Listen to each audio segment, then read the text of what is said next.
திங்கட்கிழமை உதயமாகும் சிங்கள தமிழ் புத்தாண்டுக்கு முஸ்லிம் சமூகத்தின் சார்பில் எங்களுடைய வாழ்த்துக்களை தெரிவிப்பதில் சந்தோஷப்படுகின்றோம்.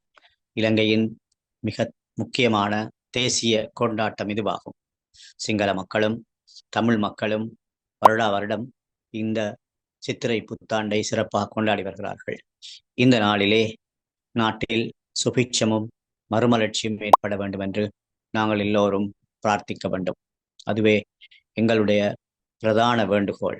இந்த நாடு பாரிய பொருளாதார நெருக்கடியை எதிர்நோக்கி இன்று ஓரளவு சீராக வருகின்ற நிலைமையில் நாங்கள் இனியும் இனவாத கண்ணோட்டத்தில் எங்களுடைய பிரச்சனைகளை பார்க்காது இளைஞர்கள் என்ற எண்ணத்தில் எங்களுடைய நாட்டை நாங்கள் நோக்க வேண்டியிருக்கின்றது. அந்த வகையில் இந்த புதிய அரசாங்கத்தின் கீழ் வந்திருக்கும் இந்த பெருநாளை மிக சந்தோஷமாக எல்லா இனத்தவர்களும் கொண்டாடுவதற்கு முயற்சிக்க வேண்டும்.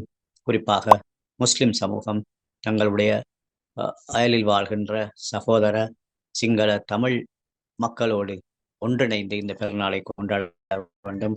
அதே போன்று சிங்கள மக்களும் தமிழ் மக்களும் முஸ்லிம்களையும் இணைத்து கொண்டு இந்த பெருநாளை கொண்டாடுவதற்கு முன்வர வேண்டும். இதுவே இன்றைய நாட்டுக்கு இன்று மிக அவசரமாக தேவைப்படுகின்றது. நாங்கள் சௌஜன்யமான ஒரு ஸ்ரீலங்காவை கட்டிவெழுப்ப வேண்டுமானால் எங்கள் மத்தியிலே கருத்து வேறுபாடுகளை கலந்து இந்த வாழ்கின்ற எல்லோரையும் ஒன்று சேர்த்து போடுகின்ற ஒரு பணியை நாங்கள் செய்தாக வேண்டும். அந்த வகையிலே தான் நாங்கள் பிரதித்துவப்படுத்துகின்ற முஸ்லிம் அமைப்புகள் சார்பில் இந்த நாட்டில் ஒரு உதயமாகும் சித்திரை புத்தாண்டோடு இந்த நாட்டிலே பெரும் மறுமலர்ச்சி ஏற்பட வேண்டும். அதற்காக எங்களுடைய சமய நிகழ்வுகளில் நாட்டுக்காக பிரார்த்தனை செய்யுமாறும் கேட்டுக்கொள்கின்றோம்.